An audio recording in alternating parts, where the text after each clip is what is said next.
Esperando al anticristo. Paul Henry Spaak, fundador del Mercado Común Europeo y secretario de la OTAN entre 1957 y 1961, dijo en un famoso discurso: "Nosotros no queremos ya más comités. Tenemos ya demasiados comités. Lo que necesitamos es contar con un hombre que posea la suficiente estatura para coligar a todas las demás personas y que nos saque de esta triste crisis económica en la que estamos a punto de hundirnos. Mandadnos a ese hombre. Lo vamos a recibir, lo mismo si viene de Dios como si viene del diablo". Lo que suceda en los próximos meses desencadenará un efecto dominó que hará que los eventos finales se precipiten y generará la aparición del anticristo y del falso profeta. Uno de los primeros eventos necesarios en el flujo de tiempo de este rompecabezas es la caída de Estados Unidos, porque conllevará la desestabilización económica global y la desprotección de Israel, lo que alentará a los enemigos de ella a atacarla. En esta gráfica vemos cómo ha ido creciendo desorbitantemente la deuda pública de Estados Unidos con el paso del tiempo. Esta deuda se ha logrado financiar con las famosas emisiones de bonos del Tesoro de los Estados Unidos, bonos que han sido comprados por los demás países. Debido al gran volumen de la economía de ese país, si llegara a sufrir cualquier malestar económico se dice que si Estados Unidos tose, el mundo entero se resfría. En esta tabla comparativa vemos el tamaño de las economías de algunos países junto con el porcentaje de su deuda pública. Hemos estado viendo en los últimos años cómo Grecia ha tenido que ser rescatada financieramente por la Unión Europea a fin de evitar que por su alto volumen de deuda, pudiera llegar a un cese de pagos. Esto produciría un efecto dominó catastrófico financiero sobre otros países que posibilitaría la inestabilidad de la misma Unión Europea. Grecia, la información del año 2011, el tamaño de su economía era de 0.33 billones de dólares con una deuda pública del 150% de su Producto Interno Bruto. Portugal también estaba empezando a presentar los mismos síntomas de Grecia. A comparación Colombia, su economía era de 0.43 billones de dólares con apenas un 14% de deuda pública. Ahora, imagínense qué pasaría si Estados Unidos sufra de algún evento natural o económico que afecte sus finanzas, teniendo en cuenta que su economía para 2014 estaba en recesión, con un valor de 13,78 billones de dólares pero con una deuda pública del 104.8% de su Producto Interno Bruto. Este versículo nos ayuda a entender qué tan entrelazado se encuentra el mundo. Apocalipsis 6, 6. Y en medio de los 4 seres vivientes oí una voz que decía: solamente 1 kilo de trigo por el salario de un día, y 3 kilos de cebada por el salario de un día. Pero no eches a perder el aceite ni el vino. Imagínense que Estados Unidos sufre una catástrofe natural y no puede exportar trigo provocando una baja oferta. Aunque es el tercer productor mundial, sí es el primer exportador ya que China e India no exportan nada de su producción. Estados Unidos produce el doble, 53.4 toneladas, de lo que hacen China e India juntos con la misma proporción de habitantes, 27.6 toneladas. El kilo de trigo fácilmente pasaría de 1.500 a 15.000 pesos colombianos dada la proporción actual del costo diario de mano de obra. Muchos de ustedes no saben que entre el 85% y 90% de la polinización de las flores lo hacen las abejas. Si ellas siguen muriendo al ritmo de contaminación actual habrá escasez y carestía de alimentos. Se salvan de esta situación el vino porque las uvas se polinizan a sí mismas, mientras que las olivas, productoras del aceite de olivo, son polinizadas por el viento. A esto agréguenle la exclusividad actual que hay en el almacenamiento, por las semillas transgénicas, de las grandes empresas multinacionales ejemplo Monsanto. Dentro de los eventos finales, Lucifer provocará ataques contra Israel a fin de destruirla, por tanto cada vez necesitará mayor cantidad de países ya que en cada ataque Israel saldrá victoriosa. El primer ataque será el de Siria pero la respuesta de Israel será la destrucción de Damasco. El segundo es la guerra del Salmo 83 de los musulmanes cercanos, donde Israel obtiene el territorio que Dios le prometió convirtiéndose en una superpotencia mundial. El tercer ataque será el profetizado en Ezequiel 38, Gog y Magog, donde el resto de musulmanes requiere de la ayuda de Rusia. El cuarto ataque será el Armagedón, donde todo el mundo se unirá contra Israel. Es importante indicar que Lucifer ya sabe que necesita de todas sus fuerzas para destruir a Israel, por lo que no solo involucrará a todos los países y personas del mundo, sino que también se ayudará de sus huestes espirituales, por lo cual es de esperar que recibirá la ayuda de los mal llamados extraterrestres. Ataque de Siria. Isaías 17:1 Profecía sobre Damasco. He aquí que Damasco dejará de ser ciudad, y será montón de ruinas. Amos 3:15 Así ha dicho Yahweh. Por 3 pecados de Damasco, y por el cuarto, no revocaré su castigo, porque trillaron a Galaad con trillos de hierro. Prenderé fuego en la casa de Hazael, y consumirá los palacios de Ben-Hadad. Y quebrantaré los cerrojos de Damasco. Siria ya ha atacado o provocado la guerra con Israel 3 veces, 1948, 1967, 1973, pero será la 4ª vez la que provocará la destrucción sobre su ciudad capital, Damasco. Y sucederá, aún a pesar de que el dictador de Siria, Bashar al-Assad, sea apoyado por Vladimir Putin, presidente de Rusia. Destrucción parcial de Irán. Jeremías 49, 35, 36. Así habla el Señor de los ejércitos. Yo voy a quebrar el arco de Elam, principio de su fuerza. Haré venir contra Elam 4 vientos desde los 4 confines del cielo. Los dispersaré a los 4 vientos, y no habrá ni una sola nación a donde no lleguen los expulsados de Elam. En la zona de Elam está ubicada la planta nuclear con la cual el antiguo presidente de Irán, Mahmoud Ahmadinejad, quería fabricar una bomba atómica para destruir Israel y con eso acelerar la aparición del El Mahdi, el Mesías musulmán. Si los misiles actuales se asimilan a las flechas antiguas, entonces el arco que Dios va a quebrar, que va a explotar será la planta nuclear, lo que hará radiactiva esta área. Irán estará parcialmente destruida por lo cual no podrá participar en el siguiente ataque correspondiente al Salmo 83. Guerra del Salmo 83. Destrucción de los musulmanes cercanos. Contra tu pueblo han consultado astuta y secretamente, y han entrado en consejo contra tus protegidos. Han dicho: venid, y destruyámoslos para que no sean nación, y no haya más memoria del nombre de Israel. Porque se confabulan de corazón a una, contra ti han hecho alianza. En estas gráficas se ven los pueblos que deciden atacar a Israel y todos son sus vecinos musulmanes cercanos. Israel los vencerá y tomará como botín de guerra parte de sus tierras convirtiéndose en una nación poderosa y con mucho petróleo.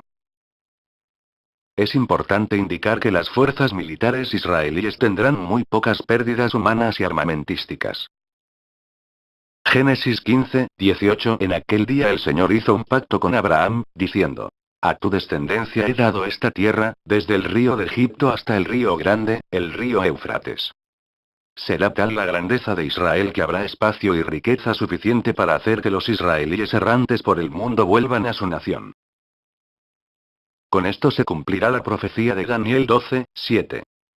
Y cuando se acabe la dispersión del poder del pueblo santo, todas estas cosas serán cumplidas. Esto último da a entender que tiene que ver con el Apocalipsis, por lo que se puede deducir que sucederá al comienzo de los 7 años de tribulación. Empecé a leer que en todo contexto en la Biblia, donde Jesús está presente, donde Dios está presente en la tierra, y se mencionan las naciones contra las que Él luchará, todas ellas son musulmanas. Todas. Todas. Empecé a leer el libro de los Salmos, capítulo 83. Pero en Salmos 82, versículo 8 dice: levántate, Señor, juzga a la tierra, porque tú heredarás todas las naciones. El Señor mismo se levantará de su trono para ese incidente específico, para juzgar a las siguientes naciones.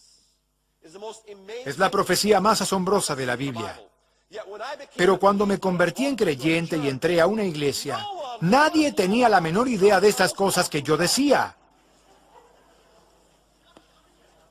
Estábamos estudiando el libro de los Hechos todos los meses y nunca llegamos a ver estas cosas que están en la Biblia con respecto a estas profecías. Dios se levantará para juzgar a todas las naciones y luego las menciona una por una. Dicen: vamos a eliminarlos como nación, que ya ni se menciona el nombre de Israel. Así conspiran de común acuerdo y sellan una alianza contra ti. Son los campamentos de Edom y los ismaelitas. ¿Quiénes son estos pueblos? Musulmanes. Y empecé a leer. Trata a sus jefes como a Oreb y a Zib, y a sus príncipes como a Sebaj y a Salmuna. ¿Quiénes son Sebaj y Salmuna? Sebaj y Salmuna, versículo 11. Espero que hayan traído sus Biblias. El punto de vista norteamericano contempla a Sebaj y Salmuna y los saltea. No sabemos quiénes son. En otras palabras, lo que les pasaría a esta gente es lo mismo que les pasó a Sebaj y Salmuna. ¿Y qué les pasó a Sebaj y Salmuna? Está en el libro de los Jueces, capítulo 8. Creo que es el versículo 26 con la historia de Gedeón. ¿Conocen la historia de Gedeón? ¿Quién es Gedeón? ¿Quieren saber lo que hará el Mesías cuando regrese? Estudien el libro de Gedeón. Todas las cosas sobre Gedeón. Jueces, estudien a Gedeón y sabrán todo sobre Gedeón y lo que el Mesías va a hacer. Lo que va a hacer está en el versículo 21. Entonces dijeron Sebaj y Salmuna, levántate y mátanos porque un hombre se mide por su valor. Y Gedeón se levantó, mató a Sebaj y a Salmuna, y tomó los adornos de lunas crecientes que sus camellos llevaban en el cuello. En otras palabras, cuando venga el Mesías, quitará todas las lunas crecientes de los lugares elevados. La luna creciente está en todos los minaretes de Medio Oriente. Debe estar en la posición más elevada en todas las ciudades y aldeas. En 45, Isaías, capítulo 23, la segunda mitad. Ante mí se doblará toda rodilla, toda lengua jurará por mí. Ahí está. Se doblará toda rodilla, toda lengua jurará por mí. ¿De acuerdo? Él dirá, solo en el Señor están los actos de justicia y el poder. Hasta Él llegarán avergonzados todos los que se enfurecieron contra Él. El Señor está aquí, y los hombres llegan en masa a adorar al Señor. ¿Quién se doblega ante Él? ¿Toda rodilla se doblará? No solo los seres humanos se doblegarán. Miren el 46, versículo 1. Se postró Bel, se abatió Nebo. Arthur Jeffrey, uno de los grandes historiadores del Islam, dice que el culto de Alá es el mismo culto que el de Bel, el dios de la luna. Alá es otra forma del culto a Bel. Antes del advenimiento del Islam, adoraban al dios de la luna. Bel es el dios de la luna. Y dice, Bel se postrará. El dios de la luna se postrará. La luna creciente. Nebo se desploma. Sus imágenes fueron puestas sobre bestias, sobre animales de carga. ¿Lo recuerdan? Cuando leímos Jueces, estaba en los cuellos de los camellos. La luna creciente fue arrancada, aquel también se doblegará. Y siguen estas profecías increíbles. Roma es mencionada 15 veces en la Biblia. ¿Cuántas veces menciona la Biblia la destrucción de Roma? ¿Cuántas textualmente? 0. Ni una sola vez. España se menciona 2 veces. ¿Cuántas veces destruida? 0. Déjenme hacerles una pregunta. De todos los países que se mencionan textualmente en la Biblia por su nombre, díganme un país en la Biblia que se mencione por su nombre, que Dios vaya a destruir al final, que no sea musulmán. En Salmos 83,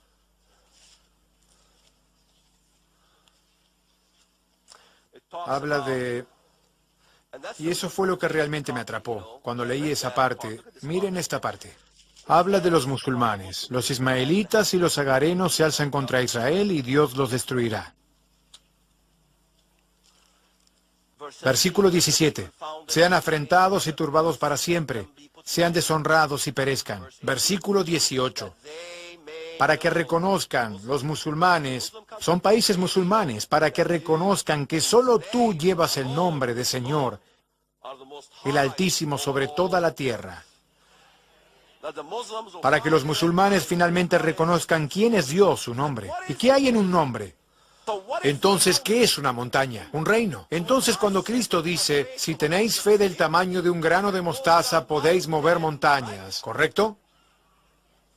Verán, la mente occidental piensa que cuando Jesús dice eso quiere decir, tomaré una pequeña varita mágica con una estrellita y apuntaré a la montaña y le diré, muévete montaña, muévete. Jesús tiene sentido común. Cuando dice cosas, quiere decir algo que tiene sentido. En realidad es un gran comunicador, pero le gusta hablar dentro de cierta longitud de onda que pocos comprenderán. Le preguntaron, ¿por qué hablas con parábolas? Para que ellos no me entiendan. ¿Les suena cruel? Es su problema. Pero así es como habla.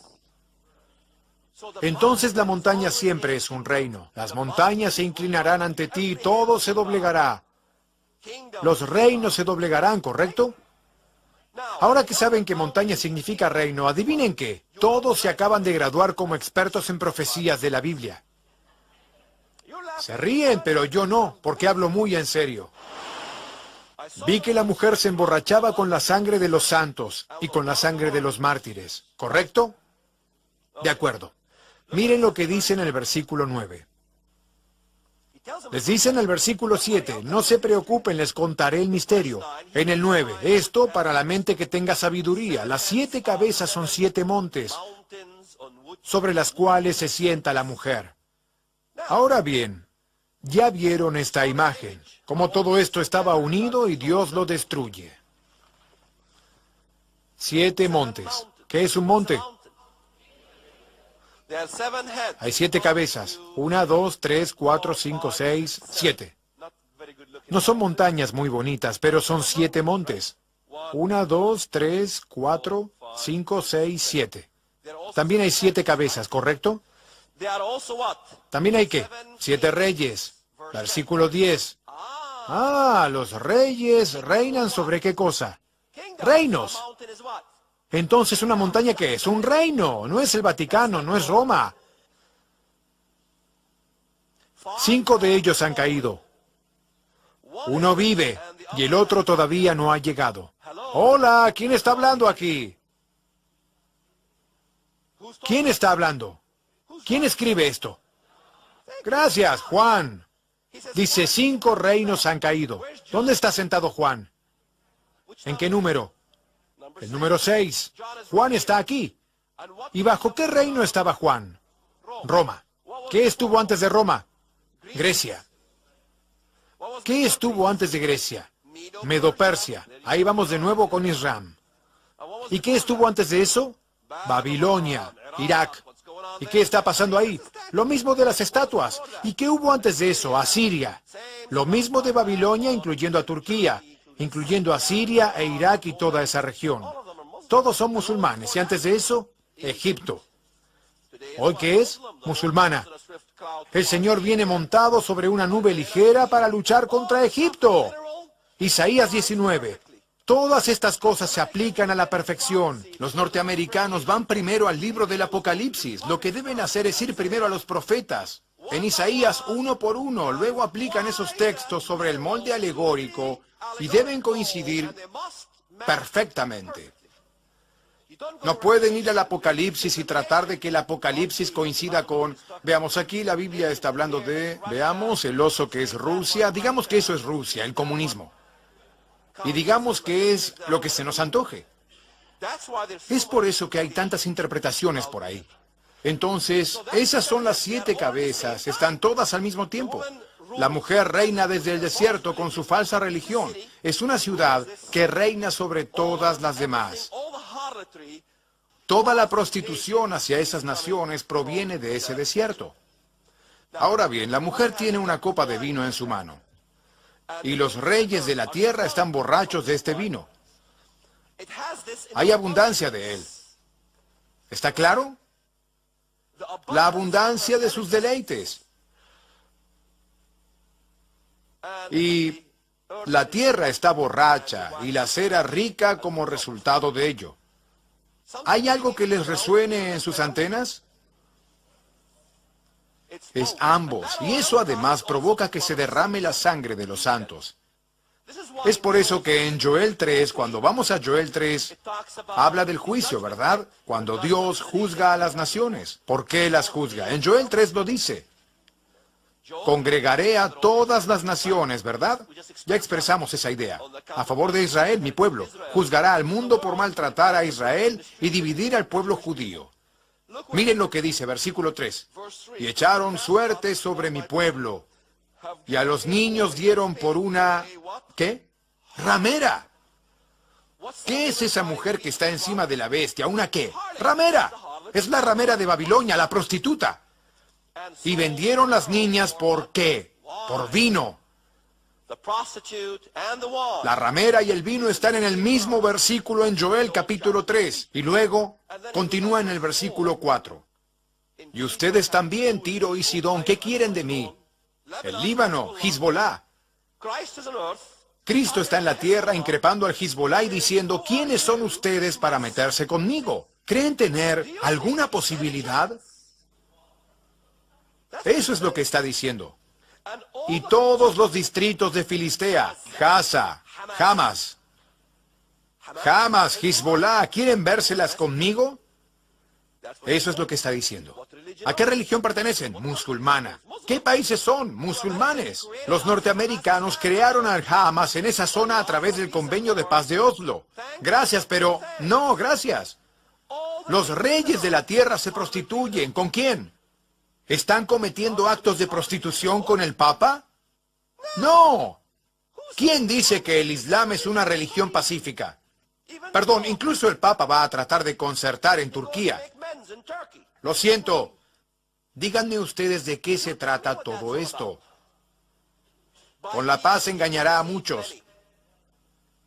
¿Quién les está diciendo que el Islam es una religión pacífica? Está por todas partes. Solo hablan de eso, que el Islam es una religión de paz.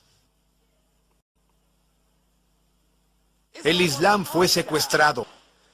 He aquí la confusión. Espera un minuto, Walid. Tenemos un problema. Porque los pies de hierro representan al Imperio Romano. Sí, es el Imperio Romano. Pero ¿qué parte del Imperio Romano menciona la Biblia? La pregunta es la entidad que vendrá a reconquistar la tierra. ¿Es el resurgimiento de un imperio egipcio? Sí. Sí. No es no. ¿Es el resurgimiento de un imperio asirio? Sí. ¿Es el resurgimiento del imperio babilónico? Sí. ¿Del imperio persa? Sí. ¿Griego? Sí. ¿Romano? Sí. Ahora llegamos al sexto trono, ¿verdad? ¿Cuál es el séptimo? Sí.